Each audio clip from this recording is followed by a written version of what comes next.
Assalamu alaikum wa rahmatullahi wa barakatuhu.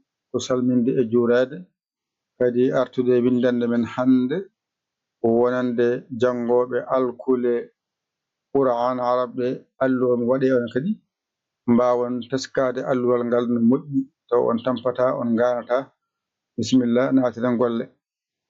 Hay joni sen mbaɗi dani henne ko ɗum ɗo woni to windete. On saha noon sen mbaɗi nani henne on saha en keeɓi clavier o, ay clavier o nan ɗon nonno oɗo clavier ko pular. Joni asika mbaylen mo mbatten mo goɗɗo. Ay ƴetten arab nani e arab nani ƴetten oɗo o wonta arab. Ngaren mbaɗen ni, ngaren tawen ay o wonti arab joni. Joni noon ɗo ay ɗo waylo joni noon ay ɗo joni sa ari alif nani mi famma mbaɗani seeɗa haw yalta bolay ngara mbaɗa ɗo ni ha ngara ɗo. Ay alif ko ni windirte. Ay on saha ɗo woni dirtina ko rewi hen ko ba. Ay ba ƴeewa han yiya ba ɗo woni ɗo ɓoƴƴa hen. Ay ba nani ɓoƴƴa ba tan jiya ba yalta dirtina ko rewi hen ko ta. Jaha jiɗɗo han jiya ta. Ay ta nani tan ɓoƴƴa ta tan jiya ta o yalta. Ngara mbaɗa ni ko rewe ta ɓen ko sa. Ngara jiɗɗo han jiya sa. Ay sa nani piya sa yalta. Mbaɗani dani kadi ni henne dirtina ko rewi hen ko ja. Ay ngara ɗo ja nani piya ɗo ay ja yalta. Ngara mbaɗa kadi ni woɗɗo seeɗa ko rewi hen ko ha. Ngara tawa ɗo ay ha nani piya ha tan jiya ha o yalta.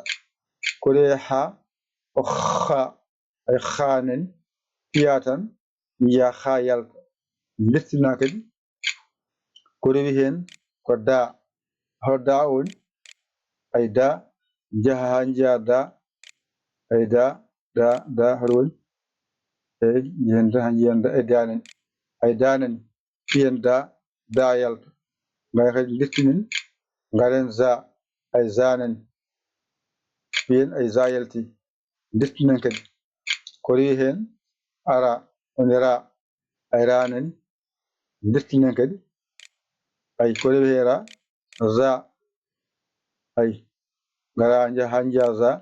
Ay za nani piya o yalta. Kadi ngara kadi ƴeewa ko rewi makko ko sa. Si jorɗo jaha o moni piyamo jiya o yalta bowal. Waɗani kadi ko rewi hen cha jaha o moni piyamo o yalta kadi. Ngara kadi dirtina ay ko rewi hen sorido. Ay so nani ay piya o yalta.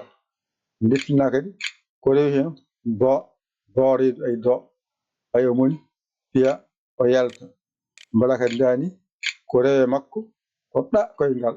Ngara ƴeewa ɗa koyngal hoɗi ay ɗa nani ay piya ɗa yalta.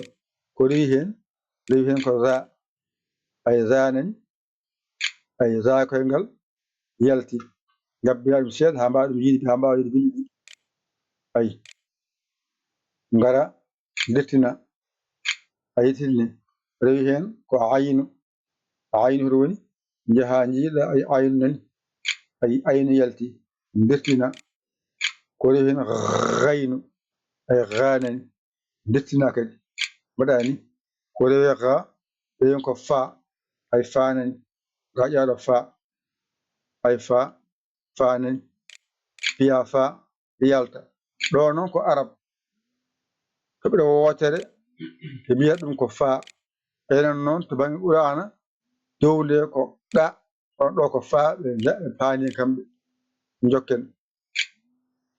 ɗo henna ko qaf moni kamɓe arabeɓe ko ɗiɗi ɓe mbaɗata dow to wona qa enen ko wotere wona qa wotere wona fa on paami ɗon dokken deftina kadi ko rewi qa rewen ko kaf woni kef ay kef nani mbaɗani deftina ko rewe kef laam laam nani ay deftina ko rewe laam mim ay mim nani fiya ɗo yalta deftina ko rewi hen nun nun nani ay fiya yalta bawal mbaɗani ko rewe nun mawɗum ay hanani mbaɗa ay hanani ay wayen zéro ni ay ko ni waɗa ko fof gotum ko ha saqiru ha mawɗo gotum rewi hen ko holɗum deftina rewi hen ko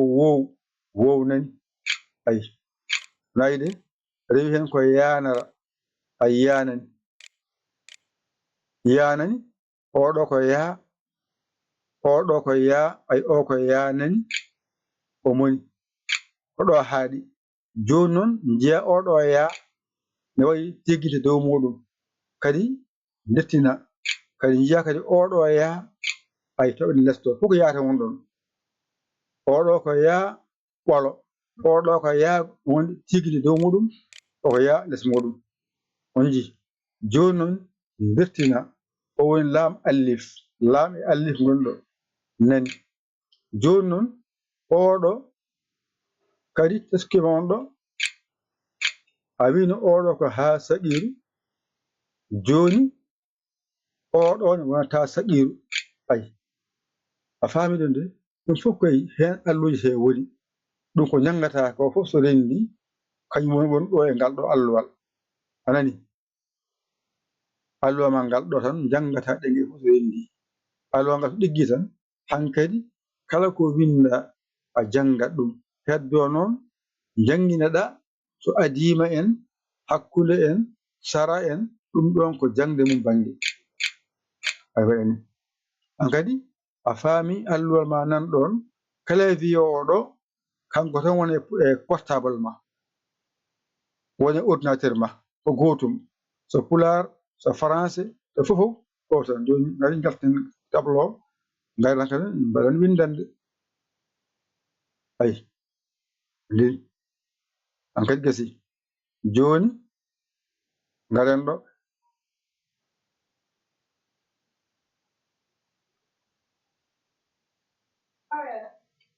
ay nanayi joni alif ba jorɗo ta jorɗo zone endu ja tongu piccuɗo ha tongu piccuɗo ha tongu piccuɗo del zadel ara zayyin sinar shintoyɗo piccuɗo soaredo piccuɗo daredo piccuɗo ɗa koyngal ɗo woni za koyngal ayna baaliɗo piccuɗo gayna baaliɗo piccuɗo fa jorɗo ɗafara keef laamara mimarak nunarak he saqiru wow yanara ko ɗo